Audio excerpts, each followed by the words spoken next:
আমার সকল প্রিয় ভিউয়ার্সদেরকে ভালোবাসা ভরা সালাম জানাই। আজকে শেয়ার করব ছোলা ভুনা বা ছোলা ভাজার রেসিপি।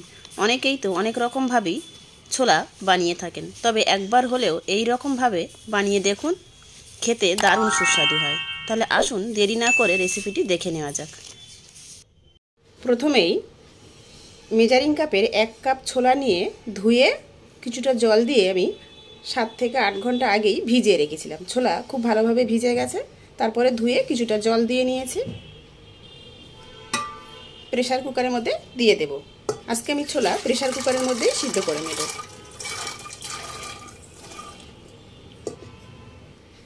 দেব আন্দাজ মতো লবণ, হাফ টিস্পুন হলুদ গুঁড়ো, একটা মিডিয়াম সাইজের আলু কেটে ধুয়ে রেখেছিলাম দিয়ে দিলাম। 1 কাপ ছোলায় আমি 1.5 কাপ মতো জল দিয়ে দিয়েছি। এবার ঢাকা বন্ধ করে দেব। এবার ছোলা সিদ্ধ হতে দেব। গ্যাসের চুলায় বসিয়ে দিলাম হাই ফ্লেমে। 3টে থেকে 4টে সিটি পড়া পর্যন্ত অপেক্ষা করব। তারপর চুলা থেকে প্রেসার কুকার নামিয়ে নেব। এবার একটা ভাজা মশলা বানিয়ে নেব। গ্যাসের চুলায় একটা ছোট প্যান বসিয়ে দিয়েছি। দিয়ে দেব হাফ টিস্পুন গোটা জিরে, 2টো ছোট এলাচ, ছোট 2 টুকরো ডালচিনি, একটা লং। একটু গরম করে নেব, নিয়ে নামিয়ে একটু ঠান্ডা হলে গুঁড়ো করে নেব। এখানে ফ্রাই প্যান গরম হয়ে এলে তাহলে দিয়ে দেব 4 টেবিল চামচ সরিষার তেল। তেল গরম হয়ে এলে একটা মিডিয়াম সাইজের পেঁয়াজ কুচিয়ে রেখেছিলাম দিয়ে দিলাম। পেঁয়াজ হালকা ভাজা ভাজা হতে দেব। পেঁয়াজ হালকা ভাজা ভাজা হয়ে এলে দিয়ে দেব 4টে কাঁচা লঙ্কা কুচোনো। 30 সেকেন্ড মতো একটু নেড়ে নেব।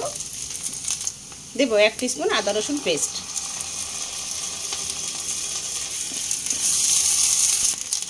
আদা রসুনের কাঁচা গন্ধটা চলে গেলে দিয়ে দেব কিছু গুঁড়ো মশলা। হাফ টিস্পুন হলুদ গুঁড়ো, হাফ টিস্পুন লঙ্কা গুঁড়ো। যে যেমন ঝাল পছন্দ করেন তেমন অনুযায়ী ঝাল দিয়ে দেবে। হাফ টিস্পুন ধনে গুঁড়ো। অল্প একটু জল দেব যাতে গুঁড়ো মশলাটা পুড়ে না যায়। দিয়ে কষিয়ে নেব। মিডিয়াম ফ্লেমে প্রায় 2 থেকে 3 মিনিট কষিয়ে নিয়েছি। দেব আন্দাজ মতো লবণ। যেহেতু সিদ্ধ করার সময় ছোলা লবণ দিয়েছিলাম, সেই আন্দাজেই লবণ দিয়ে দিলাম। আবারও অল্প একটু জল দেব। দিয়ে আবারও প্রায় 2 থেকে 3 মিনিট মশলাটা খুব ভালোভাবে কষিয়ে নেব।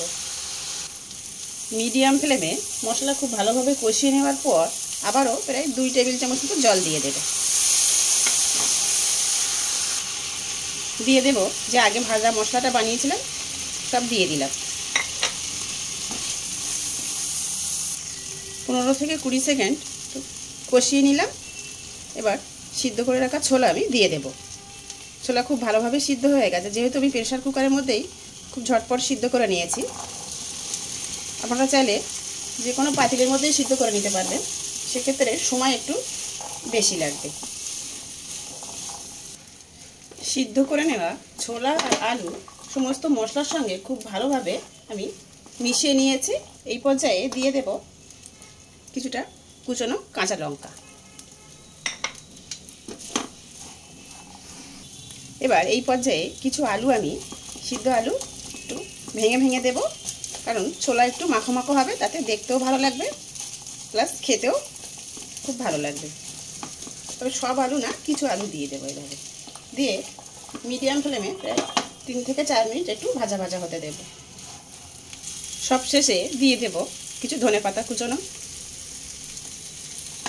মিশিয়ে নিয়েই গ্যাসের ফ্লেম অফ করে দেবো। এখানে আমাদের ছোলা ভাজা একদম রেডি। গরম গরম সার্ভ করে নেব। রেডি হয়ে গেল দারুণ মজার মশলা ছোলা ভুনা বা ছোলা ভাজা। এখন ছোলার উপর থেকে ধনেপাতা ছড়িয়ে সার্ভ করে নিলাম। আপনারা চাইলে শসা, পেঁয়াজ কুচি, পাতিলেবুর রস দিয়েও সার্ভ করে নিতে পারবেন। আশা করি একটু হলেও রেসিপিটি আপনাদের ভালো লেগেছে। ভালো লেগে থাকলে ভিডিওটিতে লাইক দেবেন, নতুন বন্ধু হলে ইউটিউব চ্যানেলটি সাবস্ক্রাইব করবেন আর ফেসবুক পেজটি ফলো করার অনুরোধ রইল। ভিডিওটি শেষ পর্যন্ত দেখার জন্য সবাইকে ধন্যবাদ।